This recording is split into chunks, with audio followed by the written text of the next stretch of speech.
Dan, the culinary libertarian here. I'm making garlic rolls.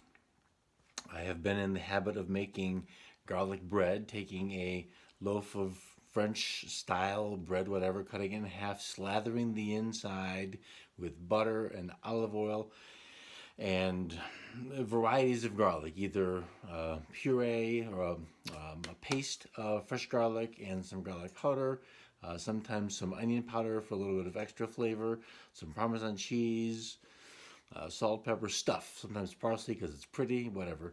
But I had an idea. My idea is to take a bread dough, a roll-ish dough, something I used to call back in my old restaurant days the redneck roll, which is a really soft yeast roll. But I'm going to, here it is, roll it out flat, somewhat rectangular. It's not that much to work with, and I've taken a page out of pastry. So I'm going to roll it flat. I've got butter and garlic and olive oil heating up on the stove. I'm going to brush it on half of the dough, fold it again, cut it with my little pastry cutter into strips, and make basically a Danish snail. Instead of being Danish dough, it's garlic bread dough. But I thought, well, this would be, it should be fun. If it works, it'll be great. If not, well, it's still garlic bread, so we have that. We just won't do that again. So you're going to come for a little ride, and there it is. So we've got some summertime, wintertime sun coming in, which I don't think I can do much about. Let's try. 2 seconds here.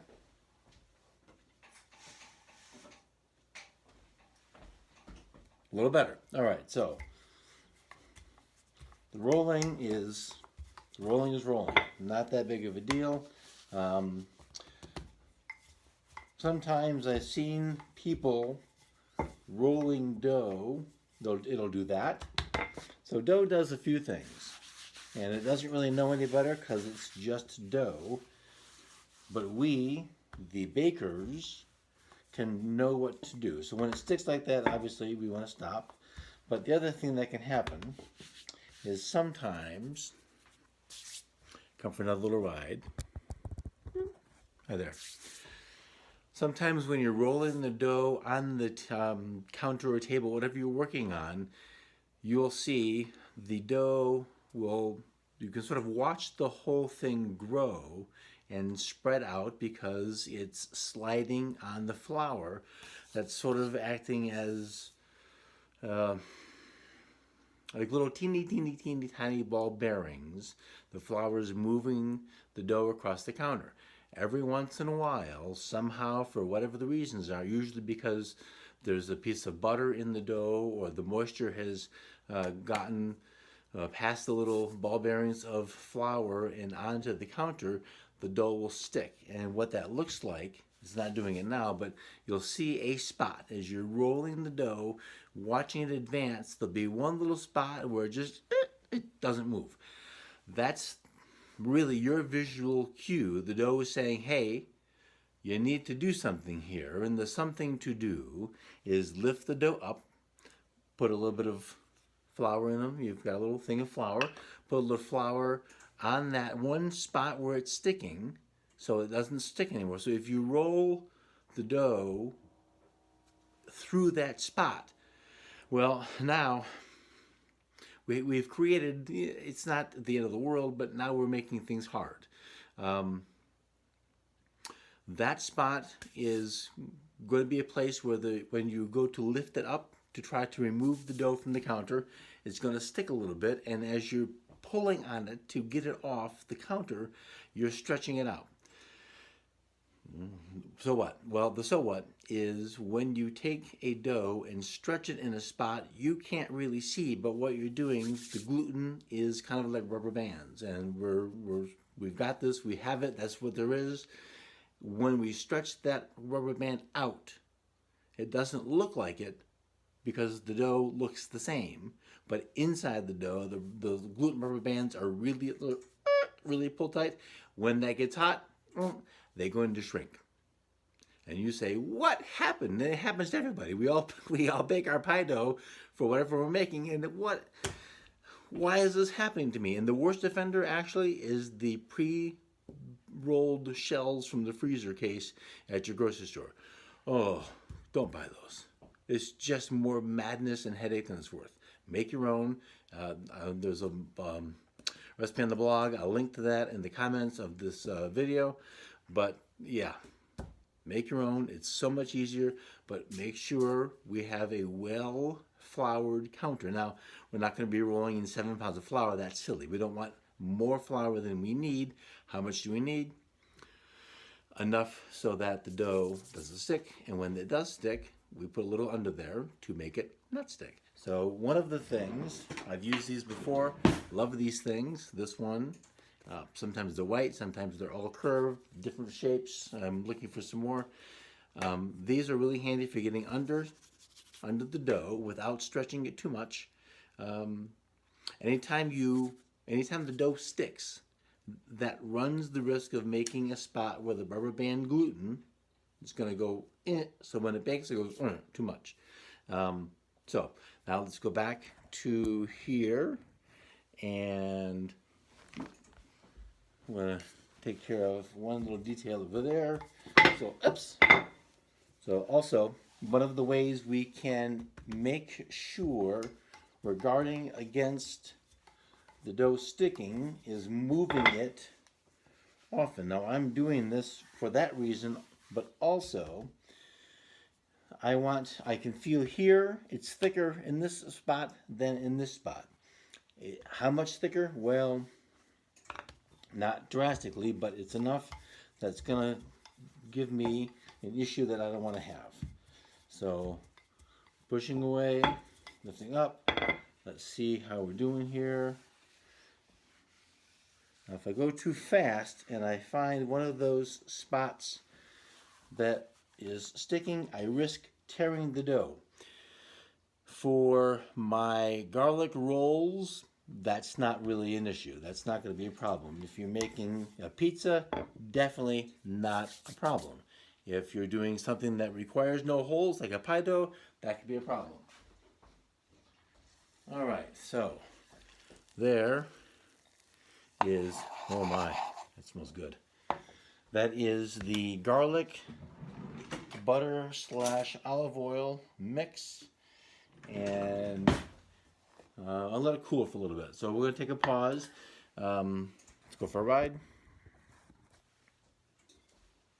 As hot as that is, it would, I'm not entirely sure what it would do, but one thing it would do is burn my fingers when I go to work with it, and I want to avoid that. I don't think actually it would hurt the dough very much. I think mostly the concern is these guys. So I'm going to wait a few minutes to let that cool enough that I can spread it on the dough about half, fold it up, then we're going to go ahead and do a little thing. These aren't going to be very big. So sometimes when I've made Danish, I'll end up with a piece of dough that is this long. And how they do that, so I'll show you the technique. Making the Danish snail is easy, and the reason we call it that is because it has that sort of, so sure, my geometry fails me, but that concentric ring thing going on like the snail shell does. So there we go, snail shell, snail Danish.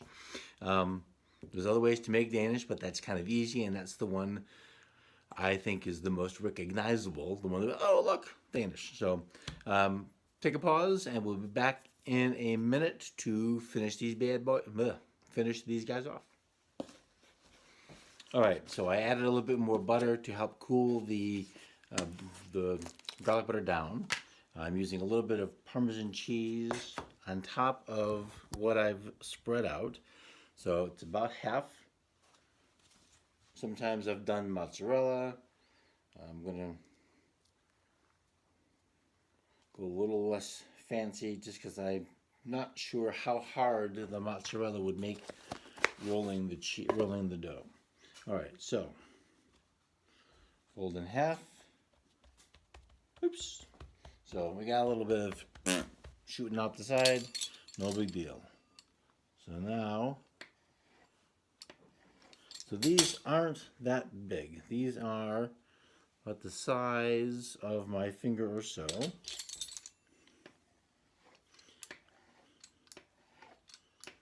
All right, so I'm not going to do all those. So now, well, I'm going to do all those. I'm not going to do all those right now. So let's make some room. So if you've got kids who like to bake, or you've got kids who you wish to bake, this would be something that's kind of easy to do, and they may enjoy it. It requires kind of a, you can't have too sticky of hands, but the whole idea is you just do this with your dough. I'm pushing that way and pulling this way, getting that twist. I'm going to stretch it out a little bit, and then just around and around and around. And that is a little tiny baby helix for a roll. So I'm going to do the rest of them, and then from here on out, sorry, gravity's working behind me. From here on out, it's just rolling the rest of them, cutting the rest of them, getting them on a sheet pan or two. At this particular point, I'm going to have a dozen or better. I don't need today a dozen or better. At this point, in this condition, rolled, ready to go, they can be placed on a sheet pan with parchment paper or something, or a silicone baking sheet, something which will easily release the little roll when it's frozen, then put them into a zip top bag and store them in your freezer until you're ready. Pull them out the night before or the morning of, whenever you want to have them. I'm thinking breakfast, but maybe not. But certainly for dinner. Pull them out before you go to work, put them on a sheet pan, put them in the cooler, and over the course of the day they will thaw sufficiently and probably even start to proof a little bit. Put them on the counter for an hour as you're getting home, getting the kids ready, whatever, and by the time they're warmed, the oven's hot, bake them. And I don't know how long, 10, 15 minutes, something like that. Depends how you like your garlic knots baked. But super easy, and I'm excited about this, and I keep looking at them because I want to eat them. So a new way for garlic rolls, and give it a shot.